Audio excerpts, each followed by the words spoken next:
Hello, I'm Academic of RackForms. In this video, we're going to be taking a very advanced tour of a form built with RackForms that uses the really kind of special and unique attribute of RackForms, which is that we can use essentially our custom PHP coding skills to create things in RackForms. And it's not always necessary that we do this. RackForms also tries very hard to create features that are very easy to use, though sometimes as PHP developers, it's nice to know that you have direct hardcore access to parts of your page that other form programs hide. And so we are absolutely going to be taking a look at some of those right now. So let's get started. The basic job that we have here is trying to accomplish a rather advanced task. The setup here is that we have a baseball team that we're going to create, and then we're going to add players to that team. And from a database side, it looks like this. It's very simple right now. I don't have a lot of fields just to keep the concept at the forefront here. We have two tables. We have a table called team. It has an auto increment value of ID, and then it has a team name. And then I have a players table, and it has an auto increment ID field, and then has a what's going to be essentially a foreign key to team ID. So in other words, team ID right here is going to relate to the player's team ID column right here. And then we have a player name. Again, very simple in terms of the number of fields, but the core logic is absolutely all there in terms of the relationship. So how do we actually create a form that does that, writes to a team and then adds players to a team? Well, before I run this form, I want to point out one element that sits at the very top of this job. So basically, this is a query module which allows us to query a database at any time. And its job is to query the database and return the last insert ID from the team table and store it into a session variable called team ID. It's important to note that this guy only runs if session team ID is not set. So here we're using the very powerful and handy confirmation query condition of the query module to say if this guy is not set, then we can perform this function. If it is set, then don't perform it. And hopefully this makes sense. We only want to grab one team ID per form submission, right? So I just wanted to point this out because this guy is going to run. It's going to insert into team. It's going to insert a blank value. It's going to return its value into session team ID. Now it's important to note that team ID then comes from the feature right here, return last insert ID. So when I have return last ID checked, it returns its value into FB query, right? So then I can say session team ID equals FB query, and then for debugging purposes, I'm echoing out this session team ID value. So when I run the form, it looks like this. It runs that query, it inserts into the database, and then returns that value at the top of my screen right here. And in fact, we can actually look at our database now. You notice that I have an ID of 21, my auto increment value, and just a blank value for team name. So what's the next step in this form? Well, now what I want to give my users the ability to do is to add a team name, but probably first add players. So I can do something like this. I can add Steve Smith to my team. I click add player, and now you notice that Steve Smith has been added to our player list. We'll add Bob Johnson, do the same thing, and now he's been added to our list. So how is this all working right here? Well, on the first page of our form, you notice that I have baseball team, which corresponds to this guy right here. And you'll notice, though, that I have this code block, and the code block includes an iframe. The iframe source, if we look at it, is including the page addPlayer.php. If we look at our form right here, we can pretty much guess what that is. AddPlayer.php is this page right here, AddPlayer.php, and by including this iframe in the page, it's going to include this whole page, and it certainly does. Key to this, though, is we do the exact same thing in the AddPlayer page. So here we have this current player roster. If I look at current player roster, I can see that this is actually a builder form. If you've never used Builder before, it's simply a way that we can query a database and return the data within to our user. So current player roster, this page right here, which is in fact called page4.php, I simply didn't name that page, kind of left it default, is actually included in the add player page as yet another iframe. So here we include page4.php.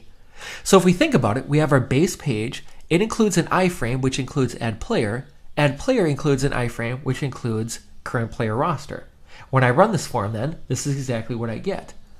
Now part of the magic then to this technique, and by the way, this is something I do all the time because it's so handy and it keeps everything really nice and modular.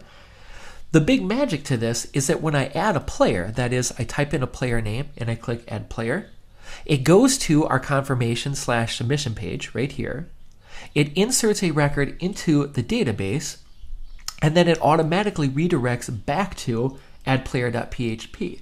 That's why we see when I add, let's say, Stan Smith here, when I click submit, we go to this page, we insert the record into the database, and then we redirect automatically to this page. That's why it automatically refreshes, right? I refresh add player, and because I refresh add player, I by default refresh the current player roster, right? It's a neat little trick there. And again, I do this all the time. So now I have 3 players in my database. Of course, if I look at my database table now in players, you notice something very important. In the team table, my current retval ID is 21, and sure enough, in my players table, the team ID is 21. Well, as you may recall, the very first thing I did, again in this form, is I created a session element called team ID that had the last insert ID. So you'll expect then to find the session team ID element sprinkled throughout my form, and indeed we do. So if I look at my add player submission to SQL right here, I insert into players team ID, that is that 21, and then player name. Player name simply comes from the input field right here, but team ID actually comes from the session element. Now this is using what we call the session raw token. If we look at our little tooltip here, we'd see that the session raw token is the 2 letters SR, an opening and closing brace, within the opening and closing brace, 2 brackets, and then 2 single tick marks, right? So in other words, this is simply a safe way of including raw session data from PHP into a form. So I say SR, the opening braces, the opening brackets, and then the name of the session item that I want. In this case, again, it's team ID. And we do this in a couple different places. So for example, in the current player roster, that is that element that's showing what players are currently in the system, I use the exact same logic. I select player name from players, where team ID equals, here's that session raw item again, right? Select player name right here from players, where team ID equals the session element right here, team ID, right?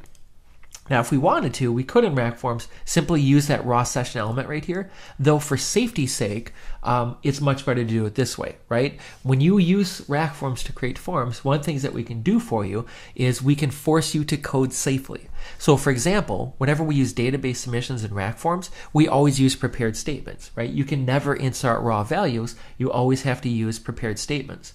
And so by using prepared statements, you protect yourself against SQL injection. By using the SR token, we're essentially making sure that there's always a value that's going to be passed to the database, right? We can't break the database query with invalid data. So it's one of the big advantages of using RackForms as opposed to hand coding, is not only saving a ton of time, we're also essentially forcing you to use proper code practices that are safe. So that's basically it then. Just to review then, we load the form, we run a query that only runs if session team ID isn't set. Session team ID is simply coming from the last insert ID of the team field, or the team table, excuse me.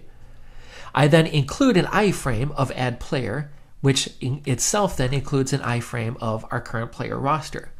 Both of these pages then, both add player when I submit, right here, and the current player roster when we actually query the database, use the SR token to grab the raw value of that team ID session variable to perform our database queries. And this is something that native PHP developers should be very comfortable with, right? Using sessions in database queries.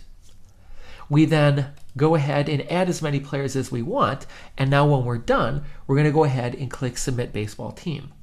Now, just so we can see what this looks like before I do it, Submit Baseball Team, if we scroll to the top of our form, right here, is going to go to this submission page, right? Baseball Team Submission. Now, because we already have a record in Team, right? We already have this ID. Instead of doing an insert, we simply wanted to do an update. And that's exactly what I do. I say update team, set team name equals question mark. The question mark comes from this F token, which is form field team name. You can see that that's what this guy is right here. So not only do we use tokens for session variables for safety's sake, we also do the same with form fields. So we're saying F team name is the form field name team name. And then once again, we use that SR token, the SR token, for team ID, right? So we update team, we set the team name equals the form field team name, where ID equals session team ID. So that then is a basic look at how we build complex forms like this in RackForms. There's, again, a lot going on here, but after you kind of get used to how RackForms does things, that is using tokens and where we actually put custom code, this becomes much, much easier to understand. The last thing I did want to cover, however, is how do I actually reset the session ID here? So again, when we first load up the form, we say, has session team ID been set? If not, run this query. Well, we actually clear that in this query module right here. So when I submit my baseball team through, the last thing that I do after my insert statement, after my update statement right here, is we have a block called code to run after query, and I'm simply unsetting session team ID, right? So this code to run after query is a good example of one of those areas where I can directly write code that influences my page, right? I want to unset team ID, so next time I run this form, I create a new entry. And so indeed, that's what I've done right here. I now have insert ID 23, and of course, because I only run that query once, if I refresh my page, you'll notice that debugging statement goes away. We're simply now stuck on entry ID 23, and we're only going to clear it when I hit submit baseball team. So again, this is an advanced technique here, though hopefully this has helped you understand a little bit how RackForms handles this advanced type of work. Thanks for watching. Of course, if you have any questions, please let me know at info@rackforms.com.